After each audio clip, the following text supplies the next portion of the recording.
Should be live now, but I'm gonna kick out of this thing so it won't echo.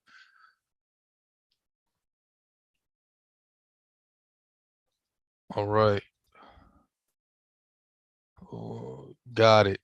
There we go. You can hear me? Oh yeah, can you hear Yeah, me though? yes, sir. Yes, sir. So we got Dr. Clyde Winters in the building, the real Nordic Black family. Uh Nordic Black family. He's a teacher, researcher, author, over countless books and articles. I couldn't even name all of them. I know I had got several of his books, more than several. Some on Kindle and paper. I remember getting the first one was "We Are Not Just Africans." I remember that was one of my first ones. I heard about you a long time ago, years ago. Even before well, on your own YouTube channel, before you linked up, I believe before you linked up with Philip, Reverend Philip Shock Matthews, but I end up seeing you on there quite frequently. Yeah, we do a weekly show. Okay. And how long ago was that when you first? We're going on 2 years now. Okay. Yeah, okay. Yeah. So yeah. So I definitely But I've been on the I've been fighting on the internet since it began, back in the 80s. Right. Because we used to everybody used to hang out on Egypt Search. Okay. Egypt Search used to be the site of a lot of your books that you find that's talking about the blacks in Britain, the Jacobites, all that type of mostly all those people who wrote those books, they're going off stuff that we discussed at Egypt Search before it was it was always owned by Europeans, but they hijacked it, and now the site isn't that live. Now the site isn't that Afrocentric. Right. But and it's not popping as much anymore. But anyway, you were featured on, if for everybody that don't know, he's been featured in the latest Tariq Nasheed latest documentary film called American Maroons. I recommend that for everybody to go check out. In the description box at the end of it all, I'm gonna drop the link for that film. I'm gonna drop the links for a lot of his books and some Dr. Clyde Winter's information under there. So you guys got to definitely go check that out, American Maroons. And I was happy to see you in there. I was before we get into that, and could you give us just a little bit of your bio? I take it you're from Chicago. Yeah, okay. Well, I'm from Chicago, Illinois. I taught school in Chicago for about 46 years, elementary school, high school, all that good stuff. Then I taught at Governor State University for 10 and a half years, and I taught at St. Xavier University for 3 years. I mainly taught education classes and linguistics, and curriculum and leadership, all that type of good stuff, But it was mainly a program in the sense that I really became interested in. I became interested in Afrocentric studies while I was at the University of Illinois, where I got my BA and master's degree. Right. So in the 1970s, I was co-editor of the Journal of the African Civilization Journal. Me and Ivan Van Sertima started the journal. Later, me and Ivan, we kind of separated because this white guy, Barry Phil, at Harvard University, told him that you could either be my friend or Ivan's friend. So Ivan said, "Fuck you." I'm sorry. I'll avoid the cuss word. Oh no, it's all good. It's all good. Be yourself. I like your energy. That's why I got you on here. Well, I'm not gonna be myself. Right. You know how it is when you get to be an old brother, man. You might say anything. Right. Well, go ahead. Go ahead.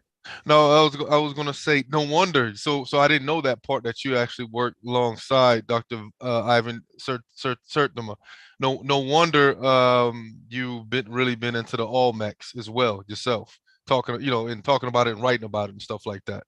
Yeah, because in 1979, I published my first article in the Journal of African Civilization. I'd already published in the Bulletin de l'Enfant over in Senegal and all those other places. I had plenty of articles Been even done back that. then Right, right, right. in my 20s, because I would send these articles off, and I would study the journals and see how people wrote the articles. So Uh-huh. when I sent the articles off, they thought I was Dr. Winters. No, I wasn't Dr. Winters. I was just plain old Clyde Winters, but they Okay. thought I had to be a doctor to be able to write the articles. So anyway, my first article that I published in the Journal of African Civilization was on the Olmec language.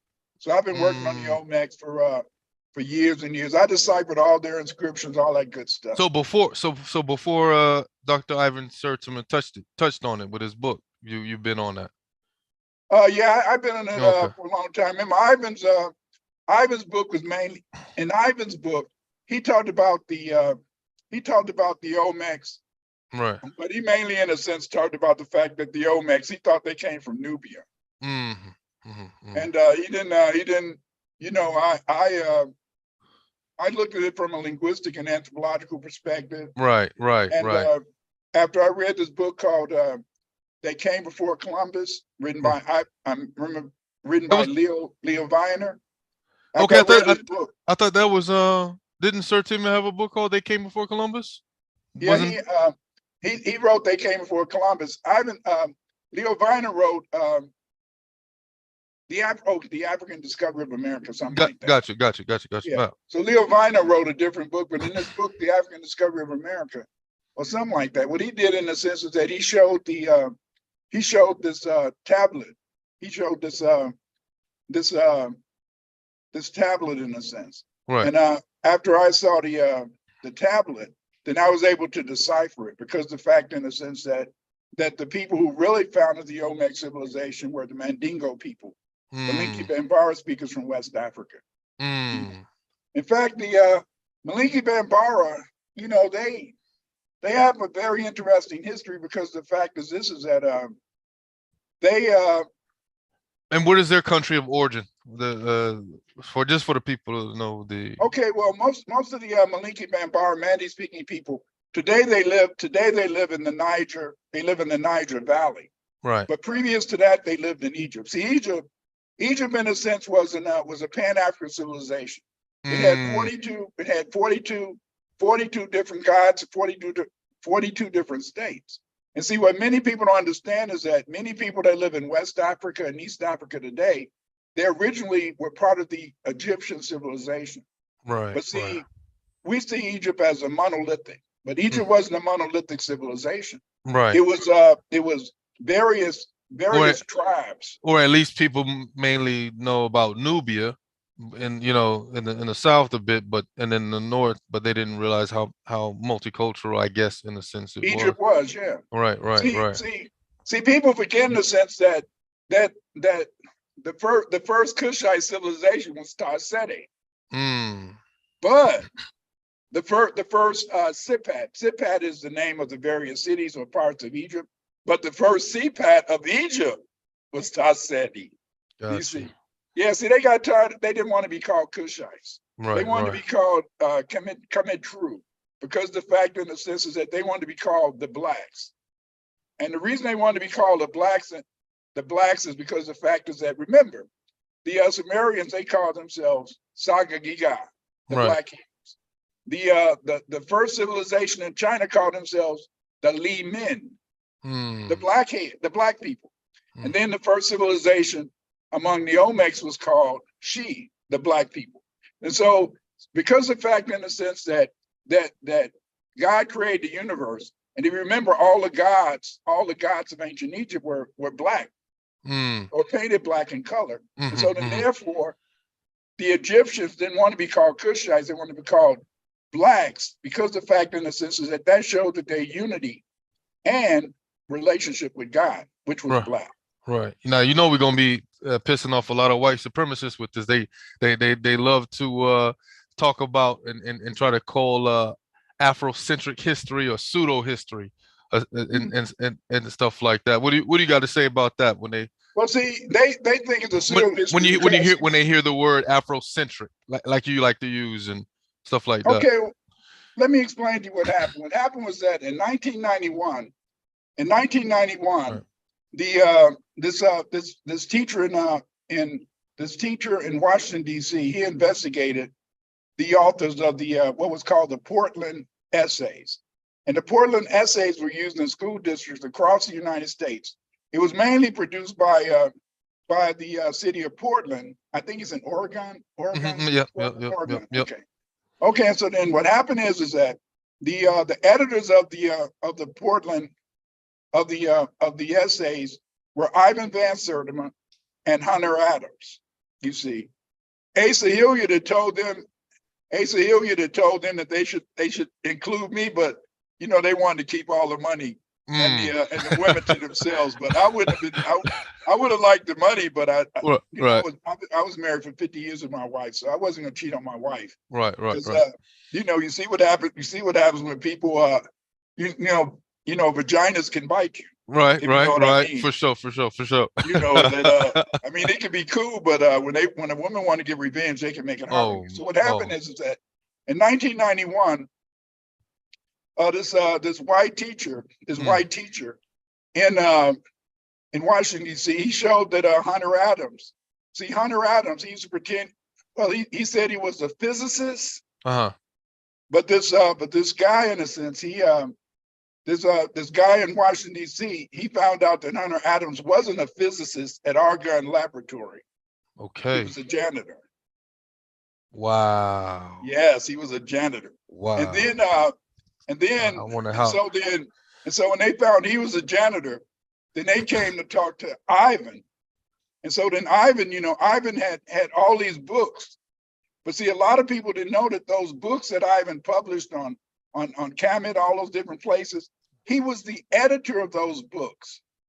Right. And so then what happened is that so then people started questioning him. Okay, how do you know that Socrates was black? Why you got a janitor pretending that he's a physicist? And so then Newsweek magazine, the Washington Post, the New York Times, and Time magazine, they all highlight the fact that these were your Afrocentric scholars. But see, Ivan, in a sense, he wasn't a researcher. He was just a publicist in the sense that he was just an editor of a magazine, became a book. And see, a lot of the stuff that they was teaching, some of it they got from me. But see, because of the fact they didn't want me to get in, because see, back then, you know, if you were kind of, you know, Ivan was popular. He had that you know, that Guyana. Yeah. And right, he had the accent to go with it. But to be fair, that I was gonna mention just a little thing. I didn't mean to interrupt you, but that's partly I found out later in life that I have Guyanese roots myself. My grandfather is from but more of the African stock, but Guyanese. And so it's funny because with Ivan Sertim and some of his work, and also Walter Rodney from Rodney is the guy. Guyanese as well. And so, you know, I always try to connect my Guyanese roots to these there you go. They're fighting, baby. They're fighting. And so then Ivan had that accent, and those women, they would drop their drawers, you know, that accent. Yes, sir. So I'm gonna tell you like it was. So then, that's what's up. But then what happened is, so the New York Times, Washington Post, New York Times, Washington Post, and your boy Skip Gates. Oh, Newsweek. No, always, Skip Gates. Always talking about his demagoguery and stuff like that. I was gonna get in. I was gonna let you get on that after. I'll come to him in a little while. And so what happened? So you had all these magazines coming out, and there was nobody to defend the field because see, you had all these people talking about Afrocentrism, but Diop was dead. Anti-Diop was dead. And they weren't real researchers. And because they weren't real researchers, then that's how Afrocentrism got a bad name. Right. But see, the people who really made Afrocentrism pop was W.B. Du Bois, you know, Anti-Diop, John Jackson. These people wrote books, research, and did research and articles. Right. But then Ivan, by him not knowing anything that much about ancient history, he was just an editor of a magazine. And by Hunter being found out to be a fraud, basically, right? Then that's how Afrocentrism got in a bad name. So because at that time I was mainly doing research on the Indus Valley writing about Dravidian history of the Tamil people. Right. Then, that's another thing. That's a good. Yeah. I like So that's how I found out about you too, because you were connecting those languages and stuff like that to Africa, and that was yeah, very interesting work there. yeah, and so then I decided I would have to come back into the Afrocentric. So I wrote an article in the Journal of Africans and the Journal of Black Studies called "Afrocentrism is a Valid Frame of Reference." And so this article was to highlight the fact that we were grounded. But see, I'm the only Afrocentric scholar that exists. Okay. And so you have to understand is that you got people who talk a lot, but Right. they haven't done any research. And because they haven't done any research, they always talk about what Diop said and John Henry Clark. That's what I was about to get into that. Everybody studied under him, Right. but none of them produced any research. Right. And so then I'm the only. So that's why I'm the only Afrocentric scholar today, because they talk a lot, but they don't do the research. Right. And so then that's why Afrocentrism has a bad name. But if you notice, nobody argues with me, because see, they know if they argue with me, I'm going to publish a response. Right. So, Why everybody else is doing regurgitation and things as such. Yeah, see, that's why I end up. That's one of the reasons why I hate the fact that I'm 72, because I'm getting old and I need people to replace me, man. But I've written 40 books. I have about 200 or 300 published articles, many of them peer reviewed. Right. And then I did a lot of presentations, right, and international. So I got a lot of stuff out there, but some people have taken my class. I teach a class. I've taught a class the last 2 years, and I've had about 90 people come through it. So I'm trying to develop a lot of researchers. My class I had over the summer, it was mainly for scholars from Britain. Okay. Because I wanted, in a sense, white folks from Britain.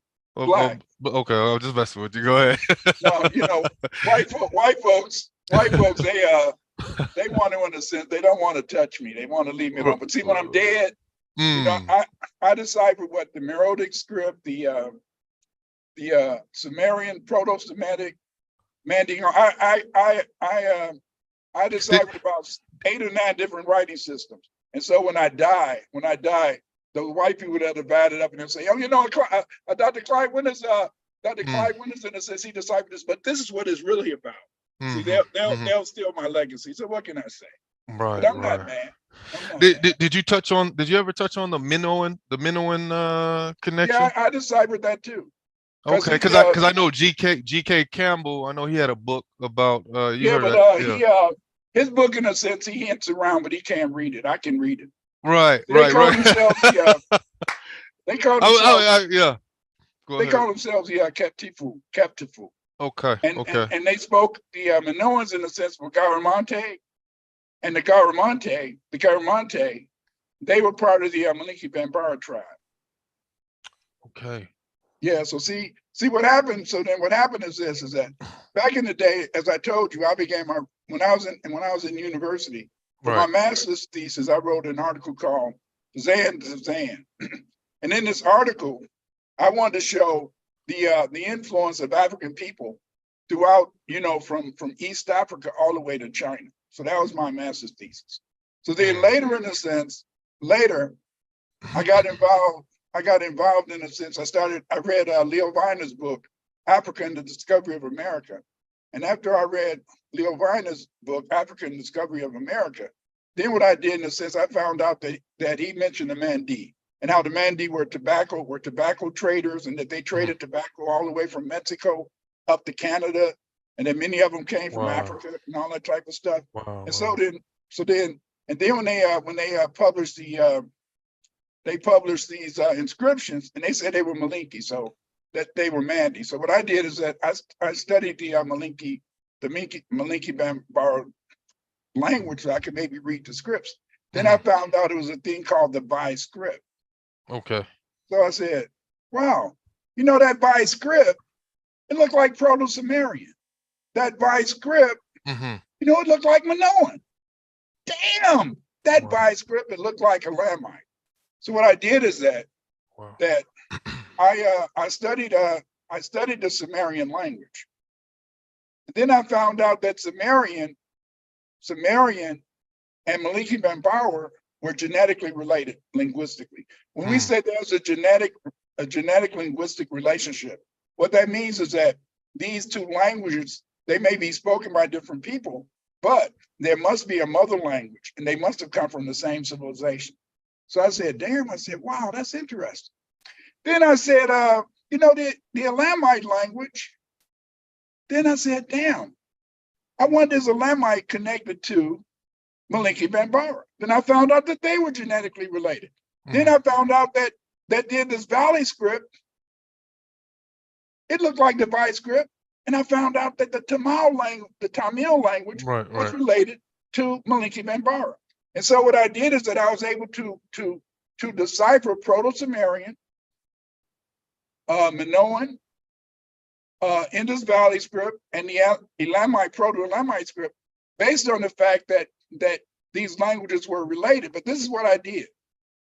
Even though in a sense the Valley script, I used the phonemic values of each sign. That means that how each sign in the Valley language sounded. So then I would break down the various signs into these monosyllabic terms. When I say monosyllabic, that means a consonant plus a verb, like A, E, I, O, U. And so what I did in a sense is that I broke down each of the characters in each language. I broke them down. Oh, but instead of reading them in Mandingo, I read them in Elamite. Okay. I read them in Sumerian.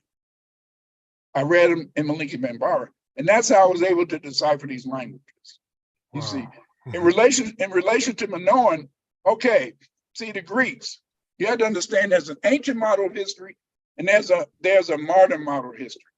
The ancient model of history was began by the Greeks and Romans. And the Greeks and Romans, they said that the greatest people in the history of the world were Black people. Right. Okay, they called these people Ethiopians. And the Ethiopian in ancient times was another word for the Cushites. Okay, so when I read a lot of the Greco-Roman literature, I began to find out that the Greco-Romans said that the Garamande, who came from Libya, they found the civilizations in Europe, and they were also the Garamante. So then I knew in a sense that the Mandi people, Maliki Bambara, they had roads that stretched from the Niger Valley all the way to what we call Libya today, and they used to ride on chariots. Wow. So then also I found in a sense the Egyptians had a list of Ketufu. That's what they called the Minoans. In Crete, they called them Ketufu. So they had a list of Ketufu names. And so when I found out about this list of names, I verified in a sense that the names of the Ketufu were in a sense Maliki Bambara names. So I had the fact that they were called Garamante or Garamande, Monte. I had in a sense the Ketufu. I had their names. And so then that confirmed the fact that I was able to read Minoan. So that's how I was able to decipher the Minoan script. But Europeans, they try to ignore my work because of the fact that they're waiting till I die. I'm living too long, Right. What's your thought about this? And speaking of Egypt, like I told you in the email, Dr. Hawass is going around on some sort of tour now. I think here in the U.S. right now, going on the tour, talking about how Egyptians were not African or something like that. They said that he's going around trying to prove otherwise or something like that. Well, the thing is, this is that he has a lot of support, and that's what white people feel. Right. Remember, he's been on that though, so this is nothing new. Yeah. Right. He's been on that. But you have to remember that many other people there's a place in Chicago called the Oriental Institute, and the Oriental Institute is a major one of the best institution that's part of the University of Chicago, and they did most of the research in ancient Nubia relating to the Cushites. Right. And so So then their founder had to go around and talk to a lot of white people, in a sense, to get them to support it. Right. So what he taught them is that the Kushites, like the Egyptians, were black-skinned whites. Mm. Yeah, and so they bought it, and so then therefore, in a sense, is that's why they had to do this. It's a lot of people that wrote up into the 1980s and still tried to say that the Kushites, that the Nubians were black. I know you're living in North. I know you see a lot of Sudanese. And I know you met Sudanese, and they just look like they could have been Afro-Americans or something. Right, right, definitely. Some are dark, some are light. It's a mix, but they teach us over here that the Sudanese are Arabs, and in your mind, right. In your mind, you envision some white Arab when they're not. Right. Yeah. And so then so Hawass is doing that, and also remember, they discovered, in a sense, that I think one of the I can't remember the exact pharaoh, Tutankhamun or one of them. They found that he carried the Y chromosome haplogroup R1. And see, R1 is supposed to be a European haplogroup. That's a lie. R1 is an African haplogroup, mainly carried by people in Guinea and the Chadian area. And so what happened and also Skip Gates too, right? Yeah, Skip Gates, but he said he's white. You know, that confirmed that he was white. Right. He was so excited. I was actually trying to interview the guy too. He's not going. He'll come up. He's out there, but he actually sent me a message back though. He sure did. But see, you have to understand that there's never been, that I know of, right. There's never been a leader of an Afro-American studies department that was a historian. Asante, his degree is in English and literature. Gates, his degree is in English and literature. You see what I'm saying? Right. They never had any historians, and so you got Gates talking about stuff he doesn't really know about. Right. See, and it was the first time I heard the story of how he got the nickname Skip was when I heard you talk about it. I was like, oh God. Yeah, well, he got the name, but right. You know, I think it was not me. It was Dr. Randy Short. Dr. Short. Yeah. Okay. Yeah. That would. Dr. Short. Dr. Short went to school with him. Right. He went to Harvard. You know. Okay. Because if you listen to Dr. Short's mouth, you wouldn't believe that he's a preacher or right. That you wouldn't believe he was a preacher. But Dr. Short, he has. I love Dr. Short. Right. Yeah. He has so many good jokes. But absolutely. No, but so now there was two other things. Well, okay, so I guess quickly, how do you feel about HBCUs? I went to HBCU for a couple of years, Langston University in Oklahoma. They said that's the furthest HBCU going westward because most of them is concentrated in the south and the east, and I was in Langston, Oklahoma. I remember hearing you talk with Randy Short on another video. And I agree with a lot of things you guys said for sure. Because my American government teacher was an African from I think Sierra Leone, and then we had I remember a white person in there teaching as well, and an Indian guy, one of my teachers too. So go ahead. So I'm not offended. I didn't attend an HBCU university. Right, but from what I've heard, they have white teachers, and they have anybody but a foundational Black American, Afro-American, whatever you want to call us. Right. Anybody teaching them, so I can understand. You got to look at that. The greatest Black anthropologist was Zora Neale Hurston. Zora Neale Hurston, she was trained by some of the main anthropologists of the day. She did. I just posted about her today with that one line, and she said, "All skin folk ain't your kinfolk." All skin folk ain't your kinfolk. And she did so much on Black folklore. She wrote a lot of books. And do you know that this woman, she had a master's degree. And do you know this woman could not get a job at an HBCU? And she died in Florida as a maid. Right. See, because, if you choose to be an Afrocentric scholar, it's a field where you can end up usually dying penniless, because we don't Straight up. support each other like that. The only reason that I lived this long is that I fell in love, Right. and because of the fact that I fell in love with my wife, Mhm. and she was so beautiful. Right, That, right. she said, excuse me, Nick, you got to get out there and get a job. You got to take care of me and your kids, baby. And Right, if right, it right, wouldn't have been for her, man, I would have just been doing research and living in an apartment by myself with no with books all around. But my wife, right. thank God, I think she made almost me get a job. right. I think almost anybody talking, the way, not just scholars, it can be a person on a podcast or radio or anywhere. They will try to silence them at some point, Um, that's and really true.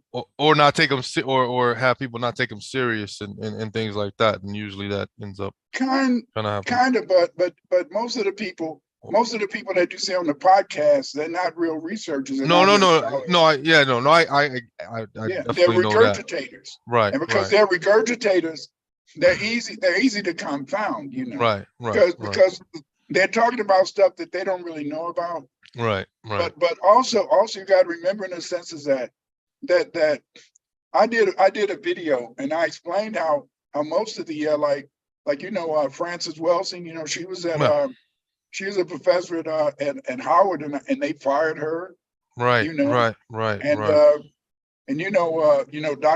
Dr. Beard and Frances Cress Welsing, they had to be buried by Tariq Nasheed. Right, right.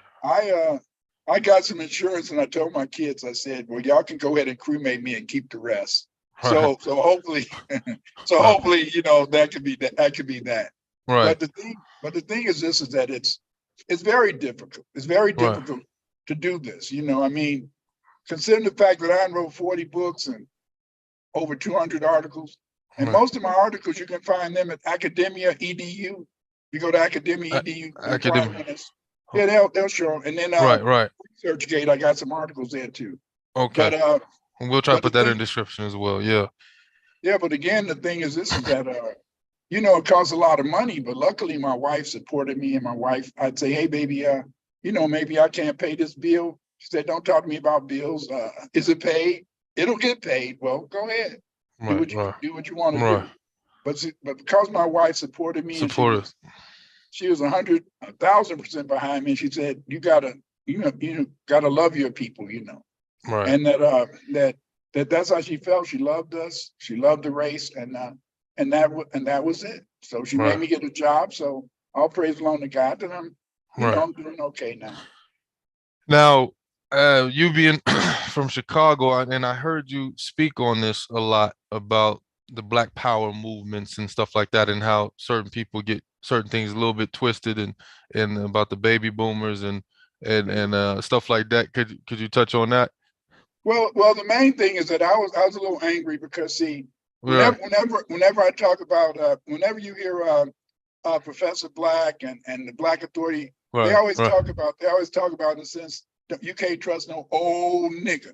right, And right, they say those baby boomers didn't do anything, but see, it was the baby boomers who were the foot soldiers during the Black Power movement. Because see, mm, they forget, in a sense, is that, yeah, I'm not part of the civil rights generation. When they were doing civil rights, I was what, 10, 11, right, 14, 15 years old. right, We weren't baby boomers. They weren't part of the civil rights generation, but they right, give us mixed up. But then Amos Brown, he gave the baby boomers a bad name. I mean, right, Amos Brown, right, right, the head of the NAACP in San Francisco, when he didn't mm, want to support that $5 million. right, But right. but the thing is, this is that, see, we were part of the Black Power. We And was and the he's Black he's Power he's movement. also he's supposedly the vice president's pastor or something like that. Yeah, that's Yeah. Kamala Harris's Kamala Harris's pastor. Yeah. pastor. Right. But Yeah. the thing is this, is that I'm not mad at him, Right. because I mean, it's just like when I was growing up, I learned a lot from Ryan Hicks. I'm sorry to say. Mm, And they used to say, Clyde, you talk that ish real good. They said this is what you do. You find a woman, touch in the middle of the back, baby. But I said no, not me, not me. And so, but the baby boomers, we were the Black Power generation. I mean, I know how I got to college. Right. I had okay grades, but I got to college because a brother got on the rooftop and started shooting at the police. And because we rioted on April 4th, 1968, they said we got to get these Negroes and send them to college and make a middle class, and then they'll do what they told. And so then that's what it was during the 70s and 80s. A lot of people, in a sense, got killed. A lot of people in jail today from being in the Black Power movement. I mean, who do they think were made up the Black Panther Party? It wasn't in a sense people from the it wasn't the civil rights people. It was us, the baby boomers, because we believed in Malcolm X. Right. We wanted to fight for Black power. But what happened in a sense is that they brought crack. And when they brought crack, COINTELPRO, they brought in crack. A lot of people, they killed a lot of people off. Remember they bombed Philadelphia, New Republic of Africa. And so then so a lot of people who believed in Black power, they kind of went underground or they just started in a sense, going in the background. But see, a lot of people try to say, well, y'all were cowards. No, we just laid low because it wasn't popping out there. Right. And then they brought in crack, and a lot of people, in a sense, they stopped believing in themselves. And see, because back in the day, we believed in Black power and Gawa Black power. We believed in Black pride. We believed in the Black identity. And so what the white man was able to do, he was able, in a sense, to make Black people stop respecting the word Black as a unifying term. You see, because the fact, in a sense, is that they wanted to move away from being Black and being popular. Because remember, look at the Egyptians. The Egyptians, they were not all dark. Come on now. Right. There wasn't. They were not all dark. They were some were red, some were coal black, whatever. Right. But the whole was purple black. But the point is, this is that they still identified themselves as African and or as black, right, Black, right. Coming true. They call themselves coming true. Right. And so then when they saw us doing the Black Power movement using Black as a unifying term, what they did is they said they had to turn that against us. So what they did is they started every night on TV. They always showed a brother who was in trouble with the law. Every night. I know you may not see it being over in Europe now, but when you're in the United States, every night they found some brother who they showed was a criminal. Right. And they put that on TV every night to make you, and they would say it was a Black. They never, whenever it was a white person committed a crime, they wouldn't say white. They would just say, criminal Rob. But they always said every night Black. So this put a negativity among us, in a sense. Right. And so what they did is that they were able, in a sense, to try to disunify us based on that term Black. See, they wanted us to return to our nationalities. Black people love nationalities. Right. You go to Nigeria, you got Hausa, Igbo, you got Yoruba, and they're fighting each other all the time. Right. Even now today, they're fighting each other. Right. And then when they came to America, you had the Uchis, the Tuscaleros, you had all these Black Indian tribes, and they were disunified too. Right.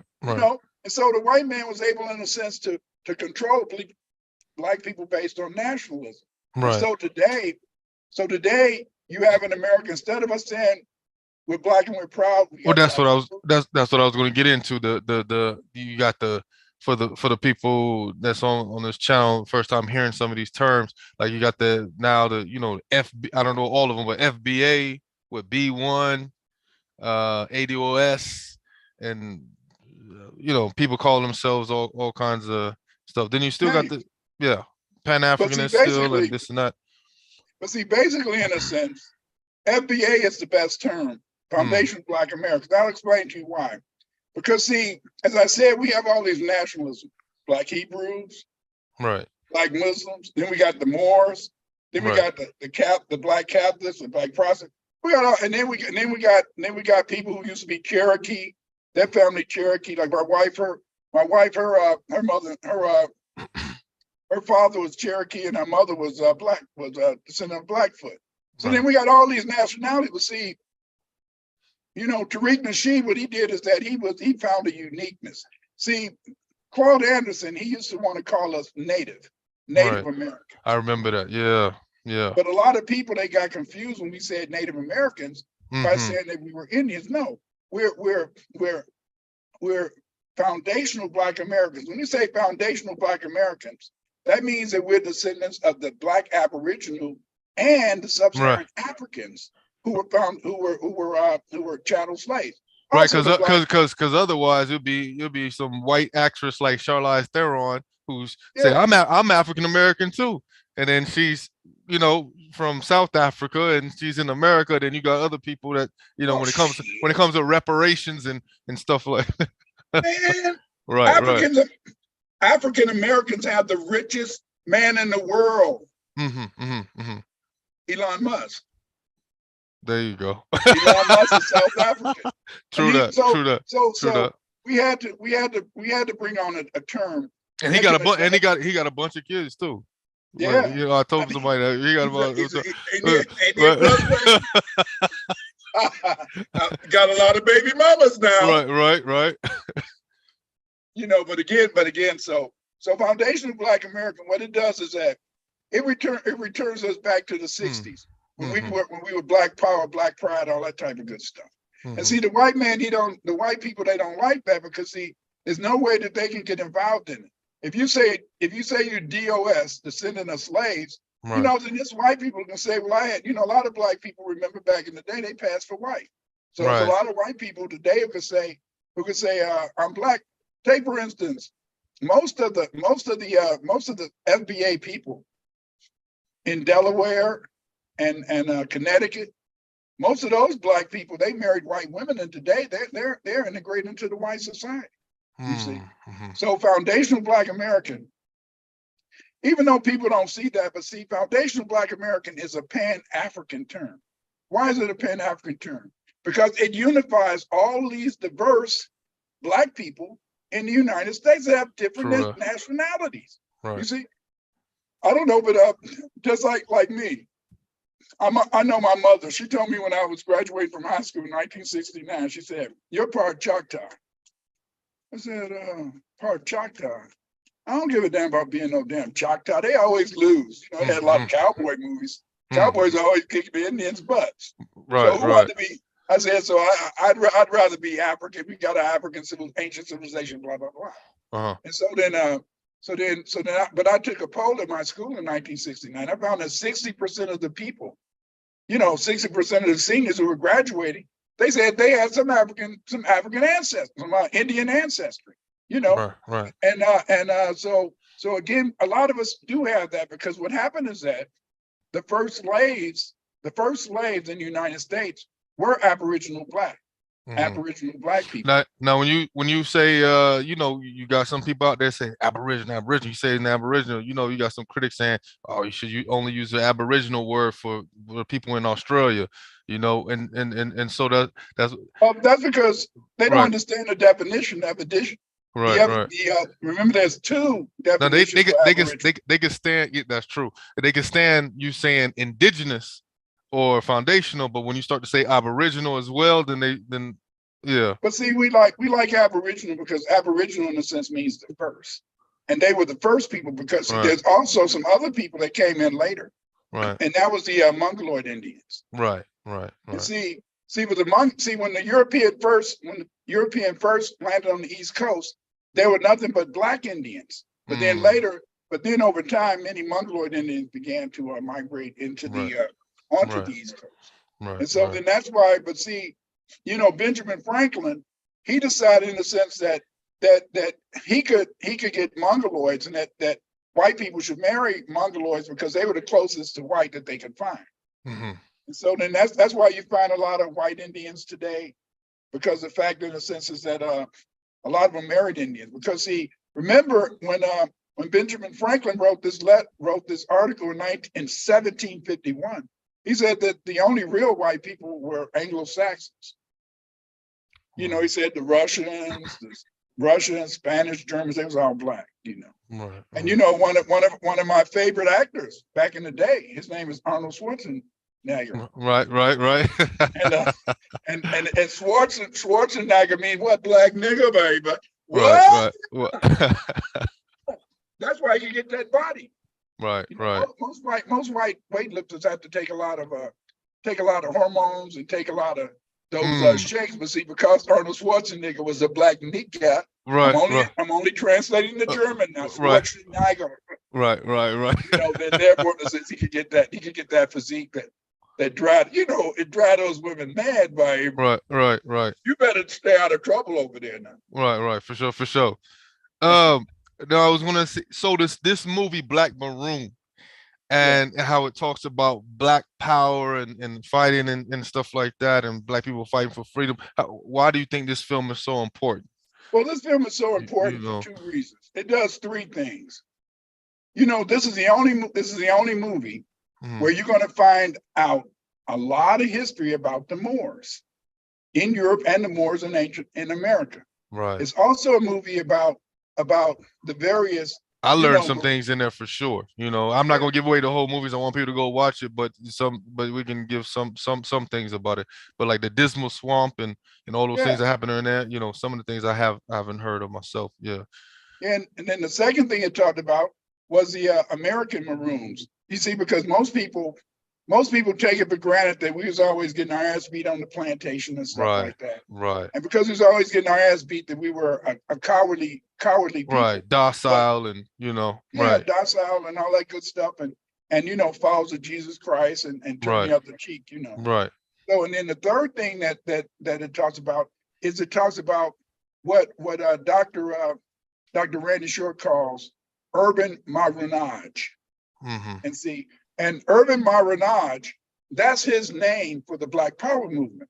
Because you remember, the Black Power movement was mainly a movement among urban Black people in the North and a few in the South, right, who dared in a sense to carry out riots and other insurrections to try to find justice for our people. You have to understand that Ho Chi Minh, he said that he based the Tet Offensive that almost ran America out of Vietnam. He based this Tet Offensive on the fact that black people in the cities were able to tie down a large number of American military forces, the National Guard and police, and so that's what he used as an example. You see, because growing up in the urban area, I don't know where did you come from? Oklahoma. Well, it was military brat, but Oklahoma, and then I got on my mom's side, New Orleans. My mom's side, New Orleans. In fact, I'm related to the second black mayor of New Orleans, Sidney Bartholomew. Hey, good. Yep, That's good. Yeah. And so but see, in the urban areas, what happened in the urban areas is that, you know, Howard Cruz, he's a great black political scientist, and he talked about the fact that when many black people migrated from the South into the northern cities, what happened in a sense is that it wasn't like they were seen as being true Americans. That black people who moved into the urban areas of Detroit, Chicago, Philadelphia, they were treated more as if they were, you know, members of a colony. Right. And so, it's no surprise that one of the first some of the first black mayors of a major city in America was Cleveland, Springfield, Ohio, you know, this area here. Right. And they sabotaged them too. Right. See? And they sabotaged them. Chicago, your city that you're from, being founded by Dusable, and it's no surprise because you have Dusable. Right. Yeah. And so because of this urban maroonage, what that meant in a sense is that growing up in the city, like growing up in Chicago, it was certain parts of town that I knew I couldn't be on. I couldn't be on a street called Cicero past 10 o'clock. I hear that. Right. I knew I was gonna get killed. Right. I was gonna be killed. I couldn't go into certain parts of town because the fact is, since that it was towns where black people wasn't to be allowed.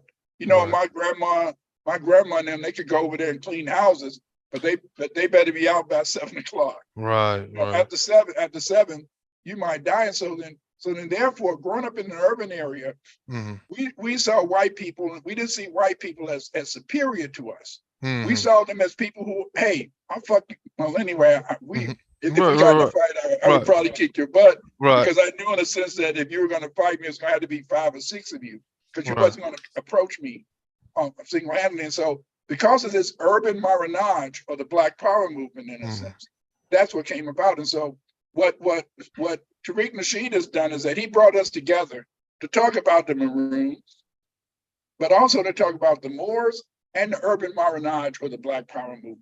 And see, that's what makes it so beautiful, because see, many people don't understand is that during the Civil War, the United States was losing. The South, remember, most of the military academies and all that was in the South. So you had well-trained, well-trained command staff in the South, whereas the North was full of nothing but mainly immigrants. Many of these immigrants, like the Irish and Germans and others, they deserted. And so what happened is that Lincoln, he implemented the Emancipation Proclamation. When he made the Emancipation Proclamation, what that did in a sense is that allowed for them to have as many as 200,000 foundational Black Americans served in the military.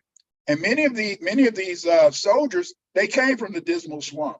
They came from other places. See, it was other places across the South, not just in Florida, but even in North Carolina, other places that white folks would not go into those areas because of the fact that it was Black people there, and they had been free for years. Like the Dismal Swamp, they had been free there for over 200 years. But see, white people, they couldn't go into the swamps because of what? The mosquitoes. Mosquitoes. Right. And since most of the Black people were Africans, even the Indians, they have African ancestry, Aboriginal ancestors. They have African ancestry too, so they can live in the swamp. So that made the swamp a very important place, but it also provided a place where you had a large number of Black people who knew how to fight. That when they joined the Union Army, they were able to win. See, that's one of the reasons why Sherman, gave some of the earliest, foundational Black American communities that were liberated. He gave them 40 acres and a mule, because of the fact he understood our contribution to winning the Civil War. But what happened is that Andrew Johnson, because of the fact that he was a slaveholder, then therefore, in a sense, didn't try to reverse. Oh yeah, he reversed everything. He took it away. Remember the only time that foundational Black Americans had any semblance of justice was for only 10 years. Between 1867 and 1877. By 1877, they began, in a sense, to take away the rights of Black people, so that they could, in a sense, reinvigorate those various Southerners. And so that leads me to ask you, so what's your thoughts on reparations and stuff like that? Of course. And then also, not just your thoughts, but also, how do you believe that foundational Black Americans should be paid reparations, cash payments mixed with? Well, the thing is this: is that's one of the issues with Amos Brown. Brown, again, he was the head of the NAACP. Right. And as head of the NAACP in San Francisco, he said that the San Francisco City Council had recommended that they may want to give everybody in the Blacks in San Francisco, $5 million. Right. He said, in a sense, that Black people shouldn't be given $5 million. No, we know about that. He said number one, he said the money in a sense should be given to the money. Instead of giving them money, they should provide Black people with an education. Right. Because many of the kids in the inner city, they're doing poorly on test scores and all that. But he forgets that if you give Black people $5 million, or whatever amount of money, they can start their own school. Real talk, yeah. Or they can get a tutor for their kids. Right. He also said that Black people, in a sense, didn't deserve the money. They instead they should get a program so that they can work through the Build Better program of President Biden, and that would help Black people to find a solution. Well, who give a damn about a Build Better program? If you got $5 million, you could what? You could start your own business, your own company. Right. Right. And so the whole point is this: is so what Black people want is Black people, in a sense, they want money, and the reason they want money. Remember, in the 1990s, President Clinton apologized for the United States making us slaves.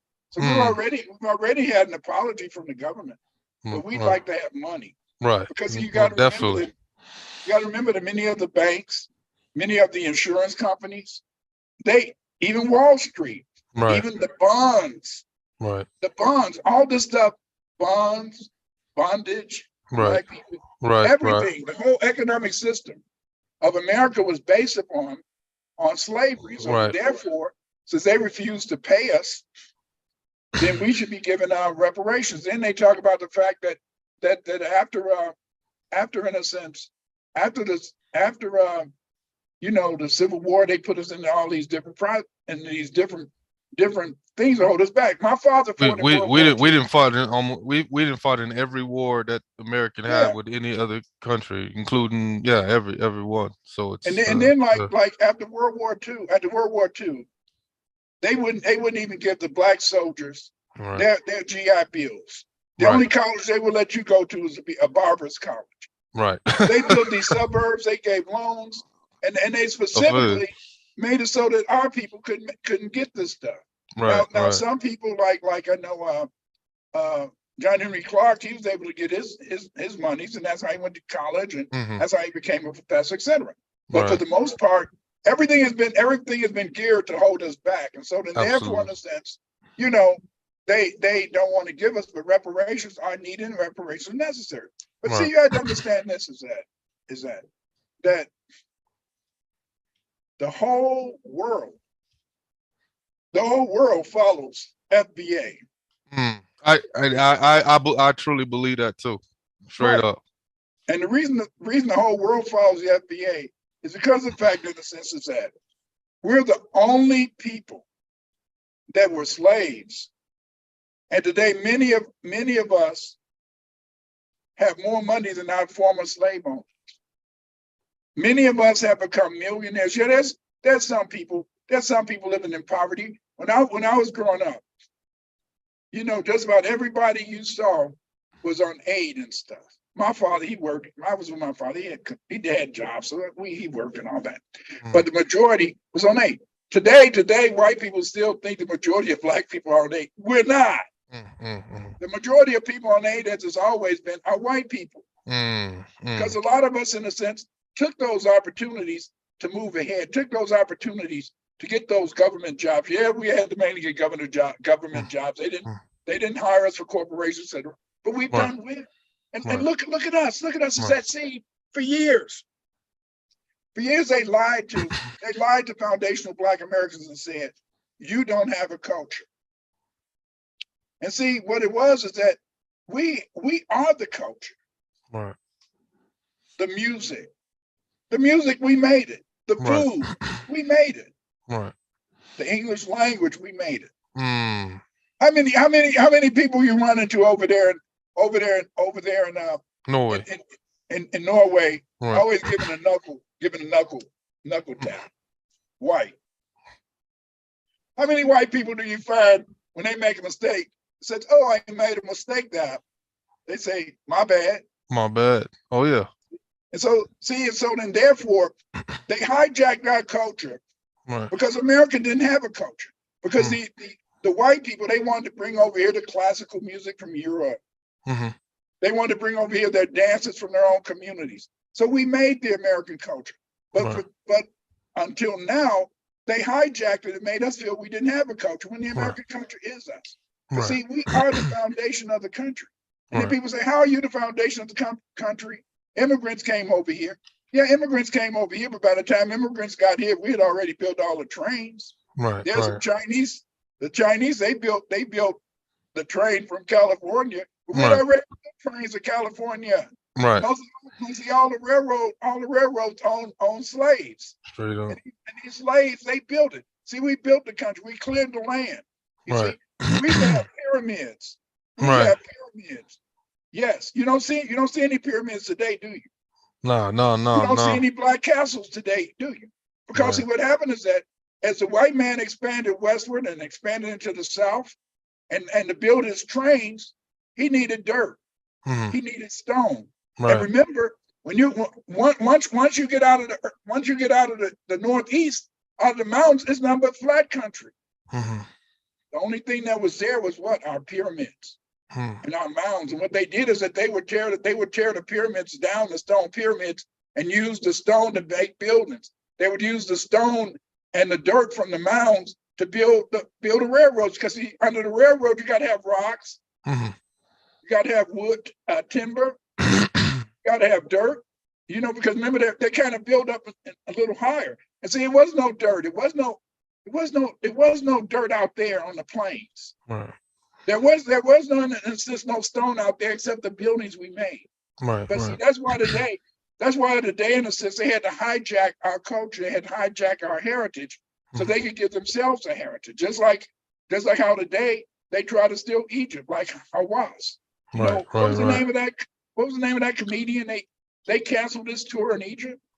He played a lot with he Not played a Chappelle. lot with the No, not he played a Chappelle. lot But, with the guy you know, the man who made Black Adam. Oh. They usually be a team, a comedy team. Right. Right. Right. And the black Ah. guy was his partner. He was supposed to go to Egypt Okay. and do a comedy show. And the Egyptians, they wouldn't let him come because he said the ancient Egyptians were black. That's right. I heard of that. Yeah. Yeah. Yeah. I forgot his name. But yeah, I heard of that. That wasn't too Yeah, long see, ago. they Yeah. don't have a history. They don't have a history. And so the only history they could have is a history they stole from us. Right. Right. See, so then they have to create confusion.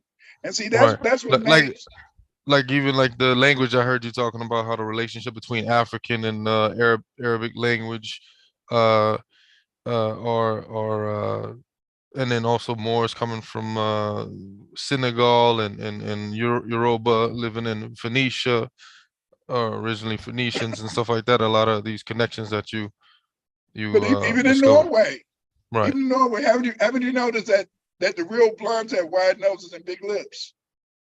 Real talk right there. Yo, You didn't, that's real right there. That's yeah, real. the real blondes, and that's because the Yeah, fact yeah. is that That's real right there. most You just said, yeah. most of the Danes are descendant of the black people that used to rule over there. See, Mm, even the Vikings were black. mm. See, but the whole point is this: is that we didn't know They do that. got, they do got, a lot of the blondes do got some big features out here for sure. Yeah, they do. They They do. got some big They features. I'm walk like, to it. I'm just see, but right. this and it's a sister in England. Her name is Dr. Marie Charles, Oh, and she publishes these books called The Infant. You can look on you can look at go to Amazon. Man, she's done so much research to show how the blacks in Russia, the blacks in Norway, you know, right, all the ancestry. I mean, she's done such great right, work. I right, mean, right. the sister is so heavy, you know. Wow, I gotta check that out for sure. Because yeah, And she, you do make sense, and that's some of the things I did notice when I'm out here. Because you got a lot of blondes with some curly hair. They got curls natural yeah, out yeah, here, and some thick big features out here. I'm like, okay, yeah. all right, yeah, Yeah, where they get that ass from? I'm sorry. I'm sorry. But see yeah. Right, again, right. like I said, is that it's scary, man. It's scary. It's Mm, scary when you understand. See, when mhm. you understand, that's like a lot of times they say that a lot of people in East Africa and Uh-huh. every brother over here, they got white features. No, how can it be white features when we were the original man? Right, right. You know, what You I'm dig saying what I'm saying? that aqualine nose from Yeah, Eritrea and Ethiopia. You know, it's the yeah. other way around. Or the Asian, you know, like the people from South Africa. It's the other way around. The Asian fold and stuff. Yeah, But see, the codes on. Yeah. yeah.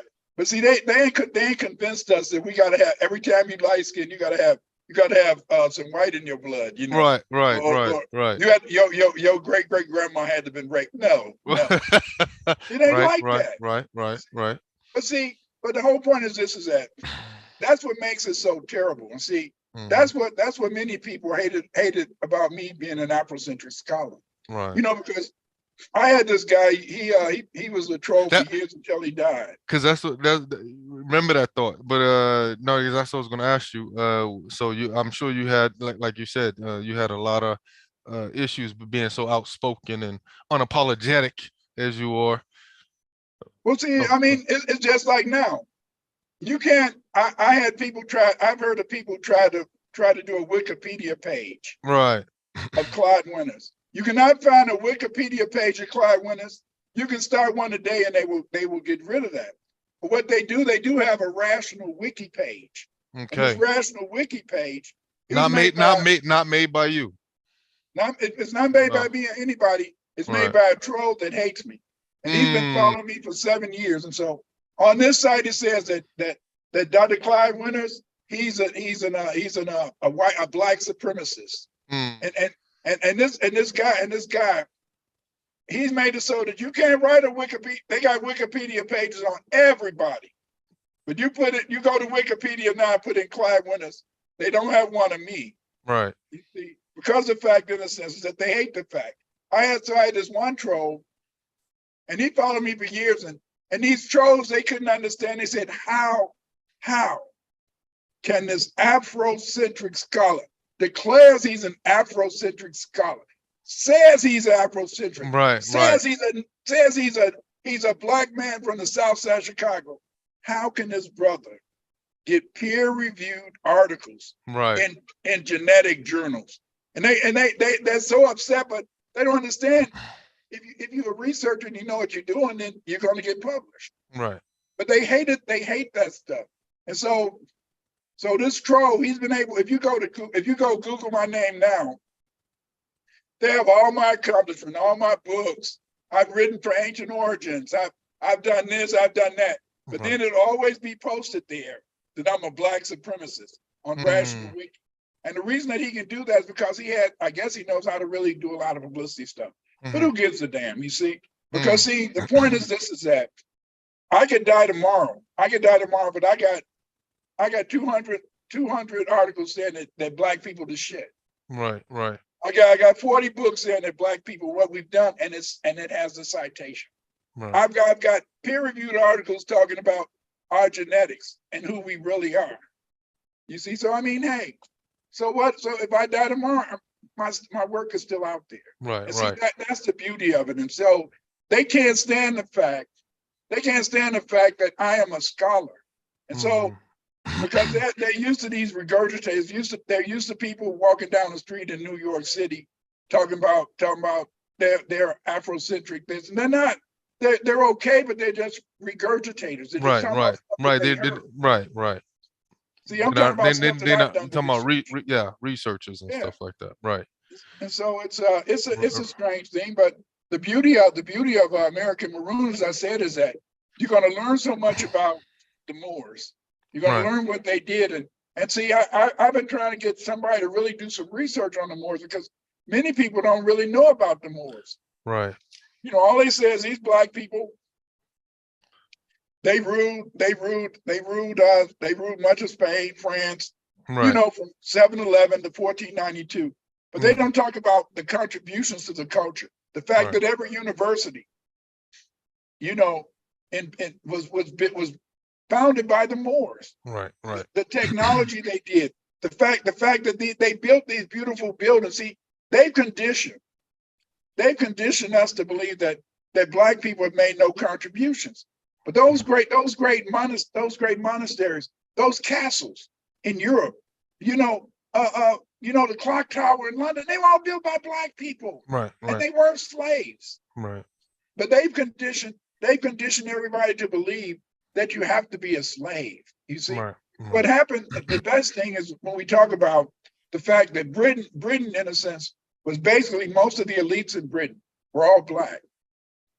Most of the early elites, even up to the Jacobites. And now you've heard about the black Jacobites. They don't ever tell you that these Jacobites were blacks. But what happened is it was a guy named Thomas Cromwell. And what Thomas Cromwell did is that he destroyed He destroyed 97% of the artifacts, murals in churches and everything. He destroyed 97% of the artifacts and paintings related to the royalty in Britain, and repainted them white. Can you imagine that? 97%. See, that's so they could whitewash history, so they could put you out of history. Because see, remember, even though these people in England were black, they did not see themselves, even though they were dark. It's just like if you go to India now. If you see a Tamil person, you see a Tamil from India, you walking down the street, you see this coal black, and some could be darker than you. Yeah, coal black, right, with straight hair. You say, hey, you look like a Negro. I'm white. Right. So so these elites in Britain, they didn't see themselves as black. Right. See, the only people that they said were black were Negroes from sub-Saharan Africa. Right. You know, just like there's a picture I put on some of my slides where they have the American, they put the American, and then they put the African. And then the American and the African look exactly alike, except they put some feathers in the hair of the American. Right. So see, it's all a hijack. Right. Because you got to remember, they can't allow you to believe that you're anybody. Right. See? And they throw that in your face. Right. See? Whereas they can't compete with you. I repeat, they can't compete with you. That's what they're all upset about, critical race theory. And given the same resources as a lot of these other folks have, you know, they know, you know, that it would and put it on a fair playground, it would be a different story. Yeah, that's what critical race theory did, is that. Right. Critical race theory, they hate critical race theory because critical race theory says three things. Number one, white people hate you. Number two, white people want to kill you. And number three, white people have created a race in which you will never win. In other words, this is built by I think Derek Bell. And Derek Bell, he was a lawyer. And he discussed the fact that no matter how many laws they pass, no matter how how they talk about social justice, there can be no justice, because the fact is that if they give black people justice, then black people would have a fair opportunity to win. But so critical race theory says is that no matter what you do, white people are still going to hold you back. But here's the funny thing, is that out of all the things they do to try to hold us back, we still overcome. Right. See? And so, I mean, that's why you got a Jay-Z, you got an Oprah Winfrey. Yeah, okay, they might be tenuous in terms of their ability to view. They're multimillionaires. Even if it is based on getting a check. Right. I mean, most of the people, look at some of these other people, you know, Dr. Dre, millionaires. Right. Those people helped them to be a millionaire. Right. That particular group, but I won't mention their name. But the point is this, is that right. No, you don't go there. Yeah, we know Kanye West all over that right now, again and again. Yes, sir. Yes, sir. So what's your thoughts on the new black media? Well, I like the new black media, right. Except for the fact grassroots. I don't like them and I'm one of them out here, you know, grassroots. Yeah, I love them, except I hate when they get on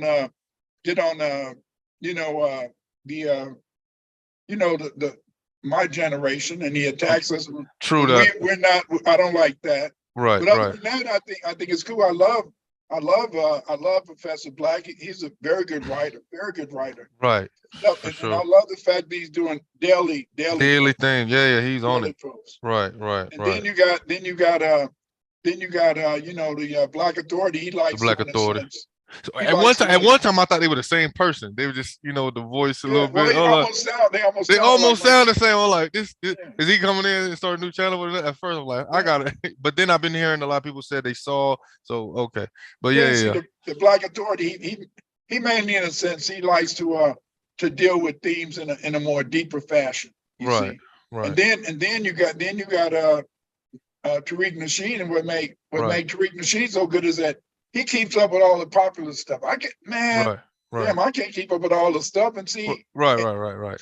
And see, we don't get any real news in America. You know, a good example is what they're doing with the war in Ukraine. Even over there with you too, they're not telling us the truth about what's happening in Ukraine. Right. Over here, people think the Ukrainians are winning the war. Over here, America is saying that almost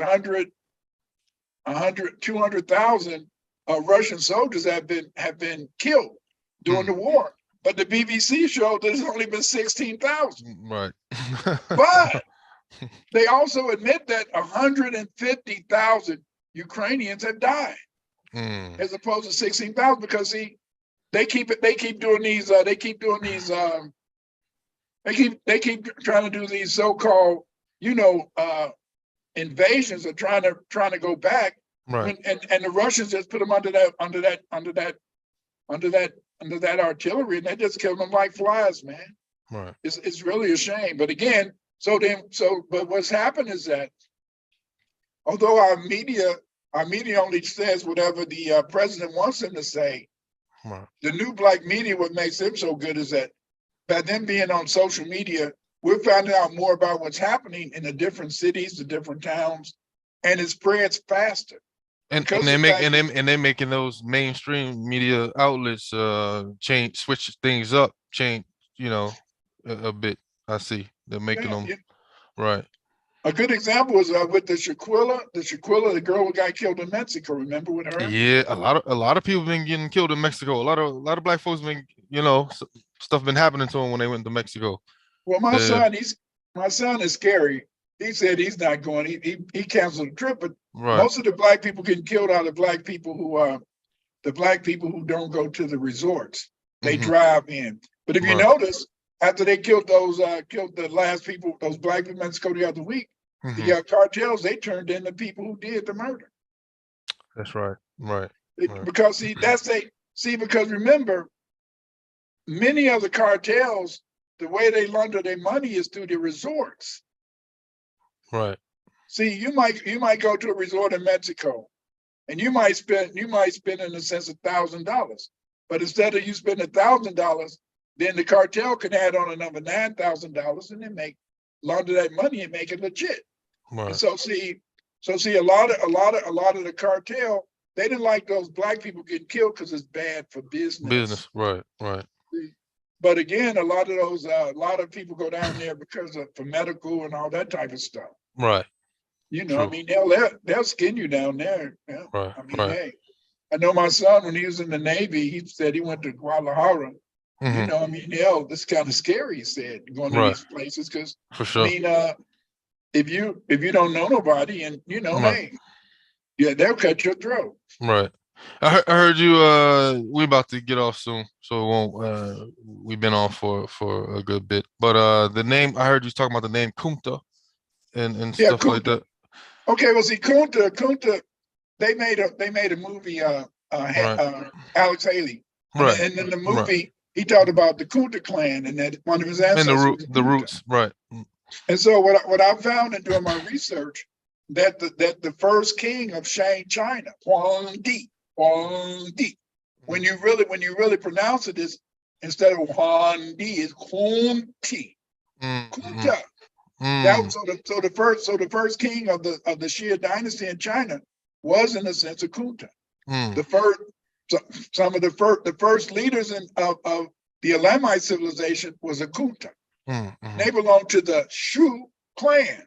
See, Shu means she or black, and so the Kunta clan has led a lot. I've been really trying to put together, because I know now that there was a civilization called the Sioux civilization, and the Sioux civilization, it included the Olmecs and the Elamites and the Shia, but see, I'm trying to tie it all together, and it's complicated, because see, what happened is that one of the first kings of the Sioux dynasty he was located in Egypt.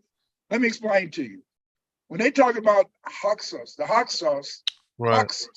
the Hyksos, they didn't really come from They try to they try to say they came from was the it Levant, Ox Valley or Levant or yeah, the Levant. right, But see, right. really, in a sense,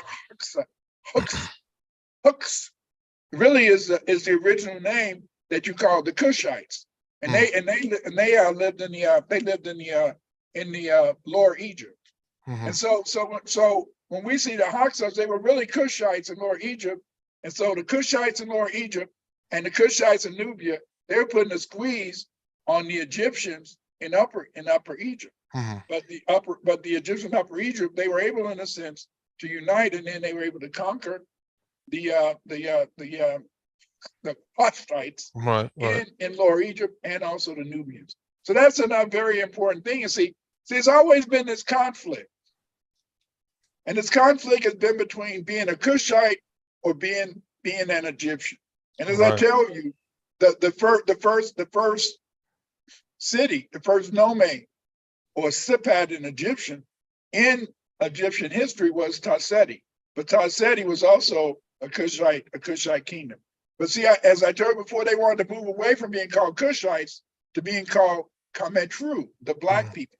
And the reason they wanted to move away, in a sense, from being called the Cushites and they wanted to be the black people is because by calling themselves the black people, that united them with what? God and the universe. And so in a way, they were saying that by them saying that they were the black people, they were saying that they were the chosen people, or what people call today the Jews. But the Egyptians, the Sumerians, and the Elamites, not the Elamites, but the Assyrians, by them calling themselves the black people, they were in a sense saying that they were the chosen people of God.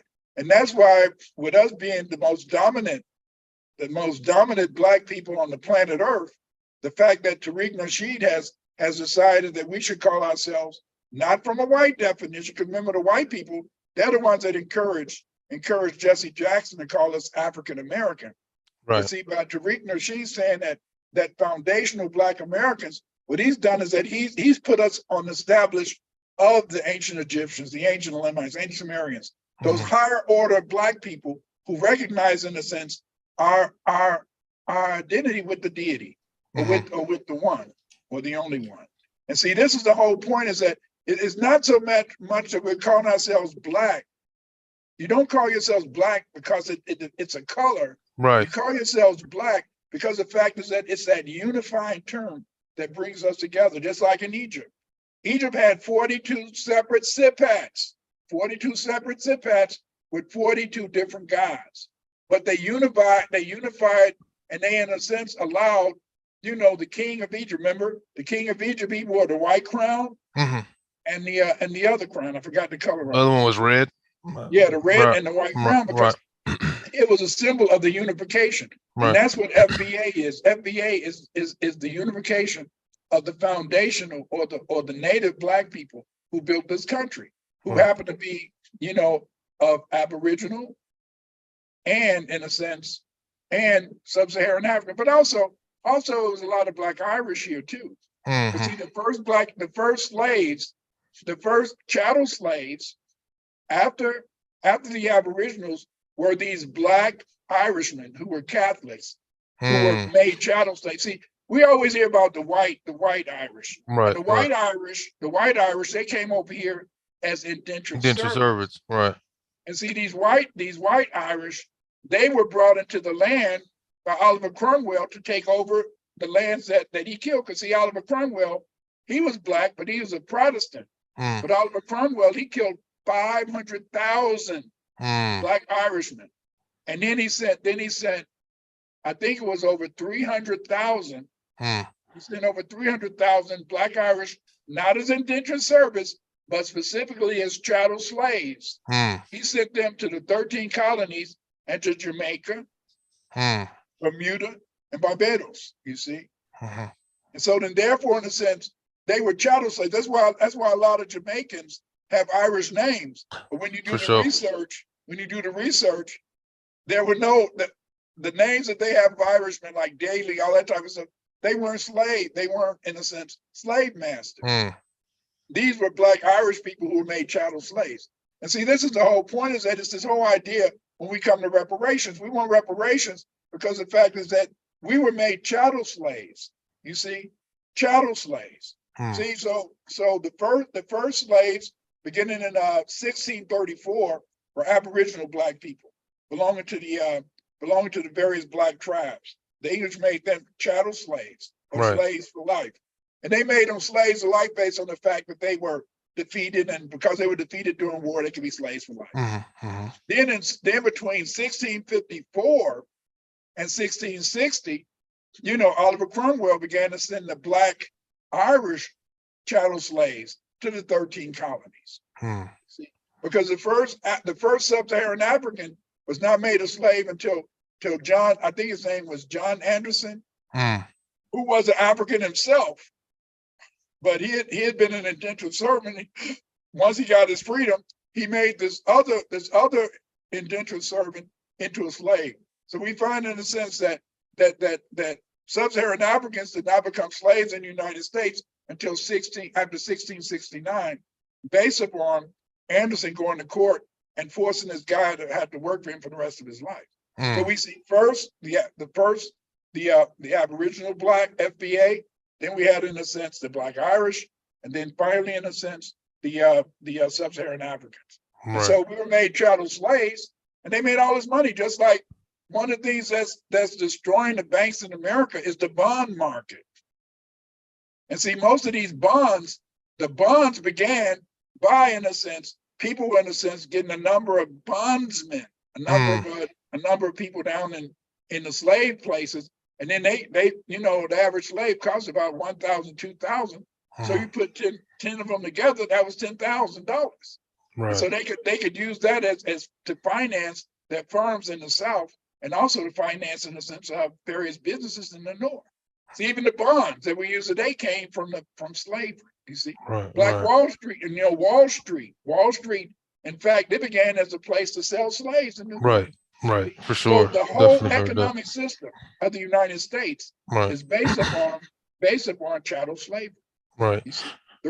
I heard you also talking about Virginia. There was like a lingua franca between some of the indigenous. Okay, well, this is it. It's the Manico. When we hear about the Iroquois Indians, we mainly hear about the Iroquois, the Mongoloid Iroquois Indians. But the first Iroquois Indians were in Virginia. You see. And because of the fact, in a sense, is that they had their own lingua franca, and the lingua franca was based upon the Mandi language, or the Malinke Bambara. Just like today, you find a lot of Aboriginal Blacks. They think they're being slick, and they call each other Niji. And so they think, but they say they're not Black and they're not African. But see, Niji is a Mandi word that means hello.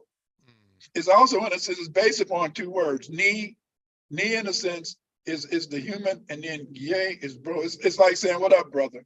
Because see, I think ki is a male. That means, in a sense, the male or the brother. So when you're saying Niji, it means hello, but it was also a way that the men would communicate with each other. What up, though?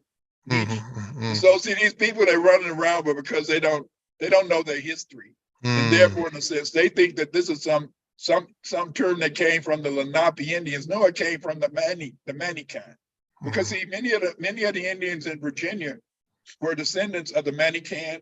And we also had, in a sense, the Tutelo, and so these people, in a sense, they had a common language. Because remember, the Indians, a lot of Indian, you know how Black people are.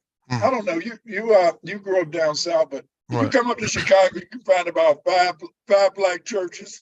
Churches. Yeah, for sure. Everybody got to have their own church. You go today. Everybody got to be their own gang. I'm a disciple of Blackstone Ranger. I'm a Crip. We always got to have different nationalities. So, but see, what happened, in a sense, is that, but what they did is that these Indians, they spoke different languages, but they used the Malinke Bambara language as a lingua franca. And so that's how they get the word Niji. And so they be thinking that they're not being African or Black by calling each other Niji. But that's a Malinke Bambara word that means hello. But again, it's so much research. There's so much research that needs to be done because you have to look at it from this perspective. Is that many of the Aboriginal blacks, so that they could, in a sense, not be wiped out. A lot of times they gave up their own religion for Christianity, and as they became more into the church, then a lot of times they forgot some of their history, and that's what I try to do is to recover this history. That's why I wrote the book. They came. We are not just African people. Since you got the book, that talks about the fact that we were Africans and Aboriginals. You see, and since your family from New Orleans down Louisiana, y'all got a lot of Indian, and I know somebody there told you that you part some Indian, Yeah. And so then, but the thing is, this is that we don't play it up because the fact, in a sense, we know that to the rest of the world, we just another nig. Exactly. Right. Right. What were some of I was about to end it soon, but what were some of your heroes growing up or whatever? I had three. My heroes are Jesus Christ. Okay.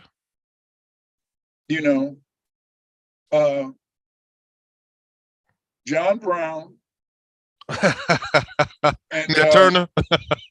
Not Nat Turner. No. Jesus Christ, John Brown, and Paul Robeson. Paul Robeson. And see the reason in a sense. Why John Brown? Why John Brown? I'm gonna get to him. You talking about the Harper's Ferry, John Brown? Harper's Ferry. All right.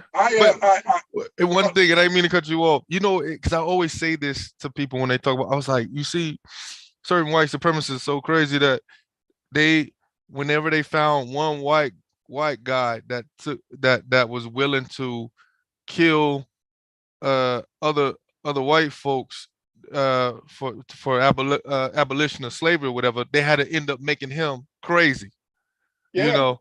They couldn't they couldn't make somebody sane, that was a hero. You got to remember that this is where the white man was created.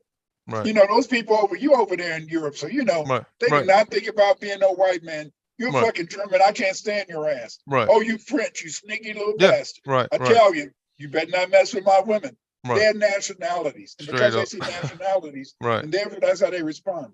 Right. Okay, but I chose Jesus Christ because Jesus Christ, he came and he said that we had the right to pray directly to God. He said, upon this rock I make a church.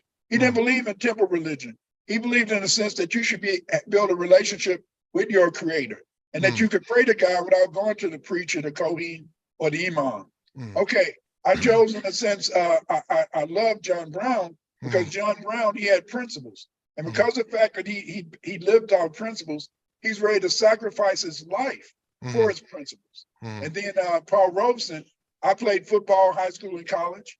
Right. And he played football. He loved languages. I loved languages. I became, in a sense, a linguist. So then therefore, I look at him as a role model. Right. Of being it, because being a football player, I learned in a sense. The first thing I learned was coaches say, winners, get up off your ass. I don't want to see no dirt on your damn ass. Get up, get up, get up, get up, get up. And because of the fact, in the sense that I played this gave me the ability to understand that I played linebacker. Back then, I wasn't so fat. I was only 180, something like that. And so then I had to go up against people 245, 230. And so then playing football as a linebacker, I got used to being one-on-one. And because I got used to being one-on-one, then therefore, in a sense, as I became an educator and then a scholar, a researcher, then I don't mind fighting. You see, I remember in 1997, I was able to present a paper on the origin of the Olmec language at the Central States Anthropological Association. This was a beautiful presentation because I was with one of the top white boys. So all of the top white people came to that particular section because they wanted to hear their boy talk. I got the video when I did my presentation. It's online. And so then when I broke it down, man, that's why you never find any white scholars ever attacked by Olmec work. It's always some mestizo or somebody else, but you don't find any white scholars ever attack my work. Because they already know that I will, if I can get it published, I will fight back. You see? Right. And so I presented my research there, and they just had to be silent, you know. Right. And see, that's the whole point, is that see, I can do what I do because I have confidence in my ability, and I know that I'm standing on the truth, and I can find the references that I can cite to support my research. Right. So then, therefore, in a sense, they leave me alone. But when I'm dead, then they'll all come out the woodwork like they did with Diop. Right. You know, nobody argued with Diop while he was alive. That's a fact. Right. Right. But after he died, I mean, everybody, but they still can't destroy his work. Right. And see, that's, go ahead. No. Yeah, see, that's the beauty. That's the beauty of it, is that, see. And so that's why I said I'm the only Afrocentric scholar today, because we have a lot of regurgitators, but we don't have people in the sense that's doing the research. And that's really what I've been trying to do. Yeah, that's what I've been trying to do with my class that I've been given for the Reverend Matthews. He convinced me to do a class, and I've trained. It'll be 90 people by the end of April that have taken my class, and some of the people in my class they've already written articles that they published. Sister Shanice Lindsay, she came from Britain. She's written a book called Alpha, the Anglo-Saxon King of England. So a lot of the people that I've been working with, and to train them how to be good researchers and writers, they're moving along with moving forward, and they're progressing. And see, that's the whole point, is that, see, I want to create a body of researchers. Right. You know, not only say that I studied under Clyde Winters, but this is what I'm doing. You see, I don't mind. I don't mind this. And see, a lot of people say, "You're a crazy Negro," you know, because see, they're used to Black people who are jealous and afraid. You see, it's like most off the cuff. Most brothers don't help other brothers get anywhere. You know, they'll help a sister. They'll help. You froze.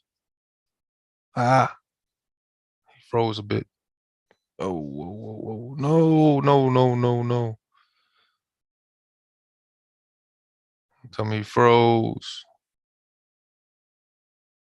We were getting close to the closing time, and Dr. Clyde Winter froze. Let me see, what can I do?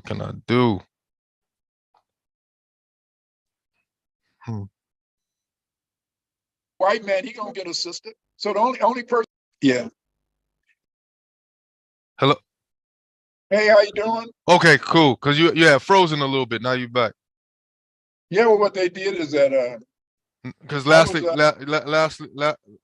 you were saying about them producing the last what we heard before the screen froze.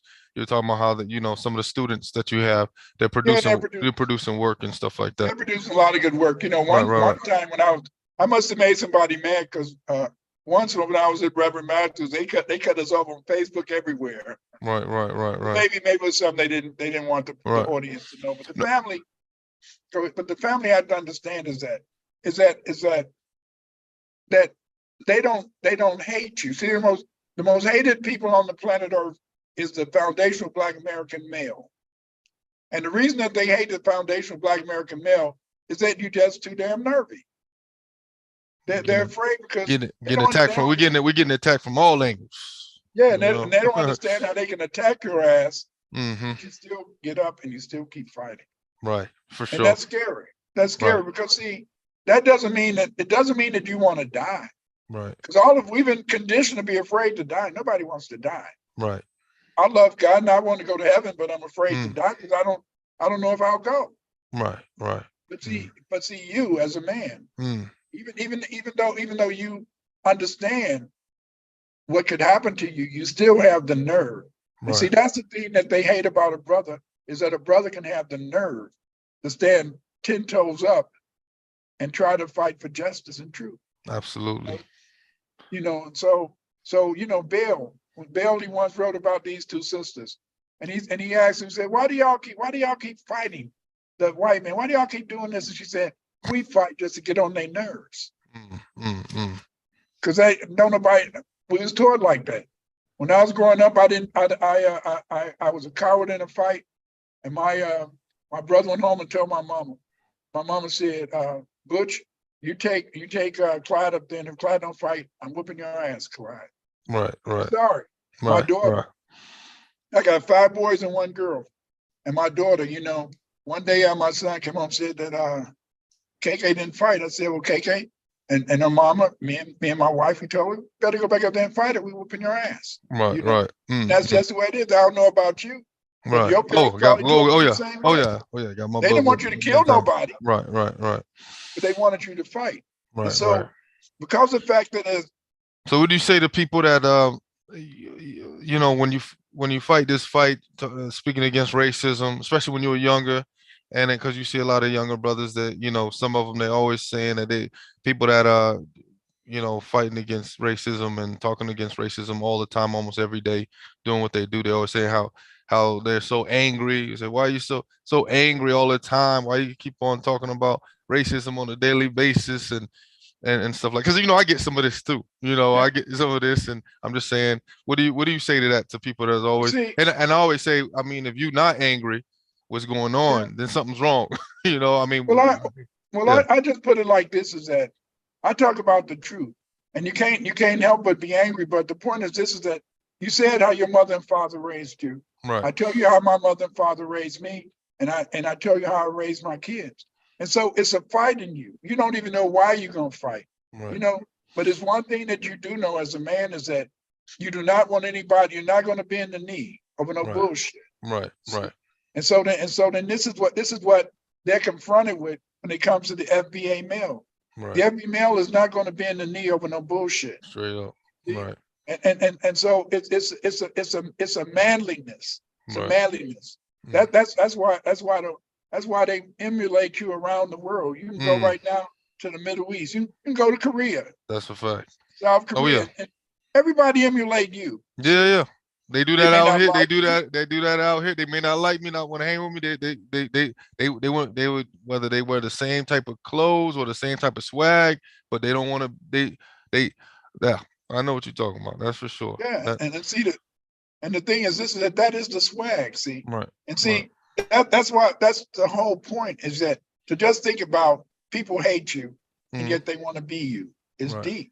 It's deep. Right. And see, so then that's why they want to see. They want to feel you're angry, or they want to feel this, or they want to feel that.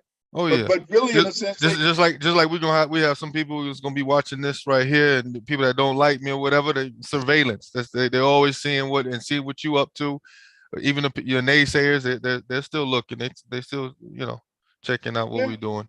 That's a fact. Yeah, but the point is this, is that all you're doing is just giving a fact from how you see it. Right. And see, that's the thing that's what makes Africans, even make some Caribbeans, afraid of you. Right. And because they don't understand how the hell that Negro over there, why he had a nerve to do that?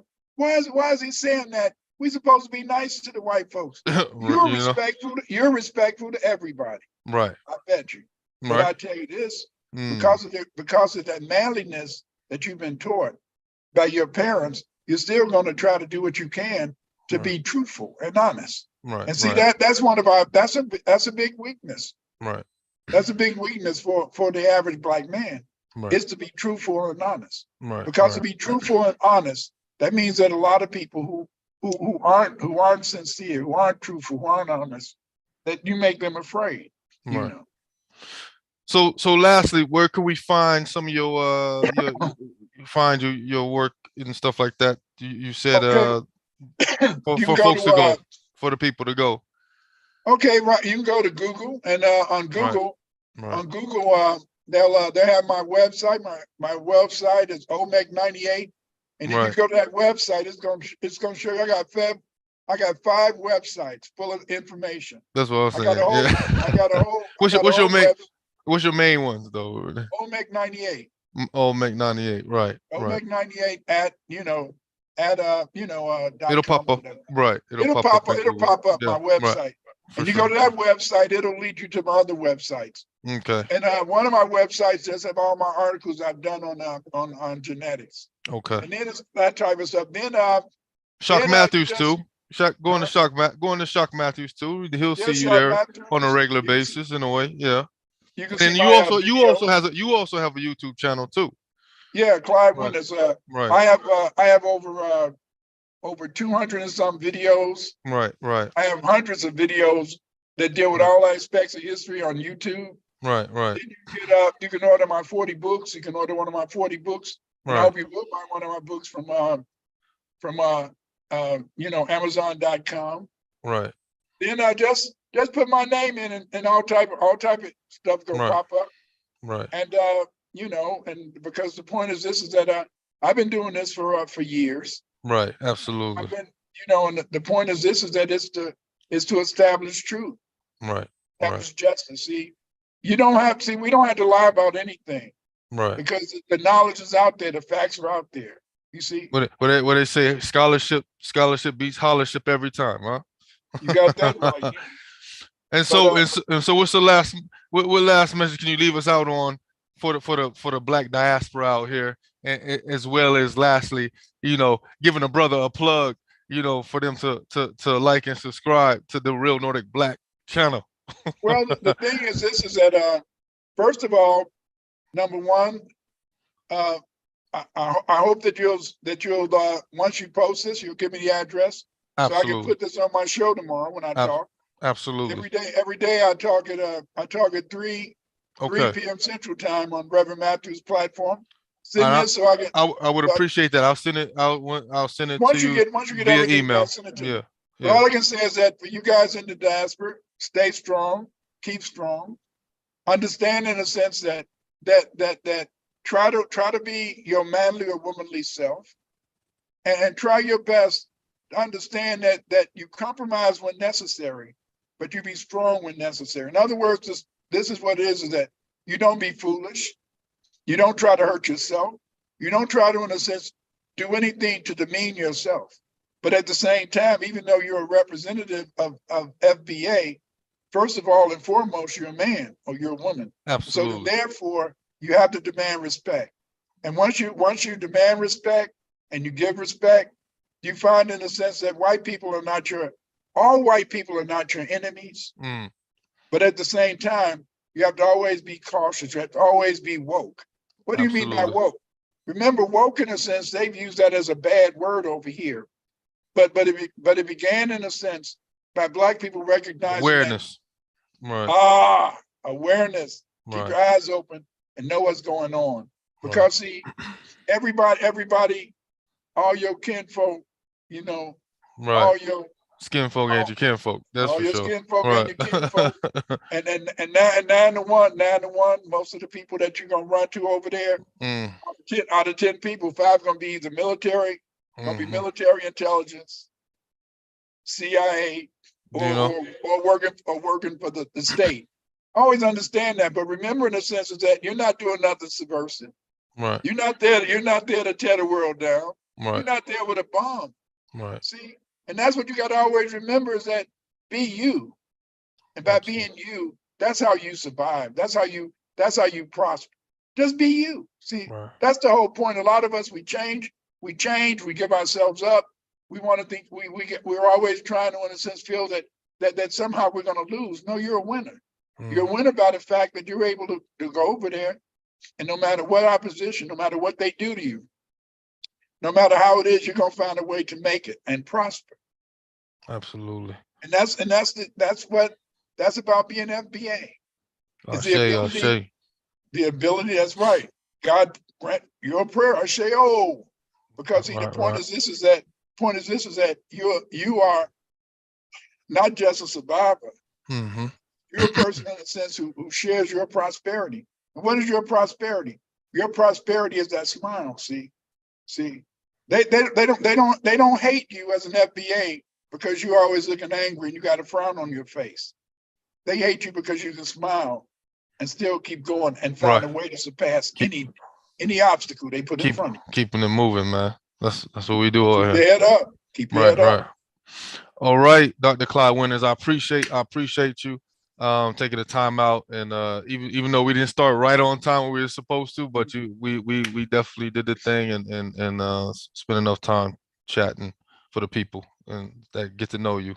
And Thank you. I will later on drop the links in the description and stuff like that, and later on Yeah. email you the video. But I Yeah, and appreciate you. I'll play it up tomorrow. All right, You for know, sure. at least You gotta be like, hey, there's a brother, there's an NBA brother out there, all the way in Norway, close to the Arctic Circle out here, trying to do his thing, that's right. all by his Try, lonely out there. You know what I mean? trying to keep them blondes off of them.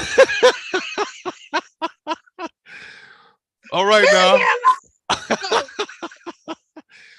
All right, Dr. Clyde. Thank you very much, man. All right. Enjoyed it. All right. Enjoyed the talk. All right. I You too. I'll say. Let me see. Boom.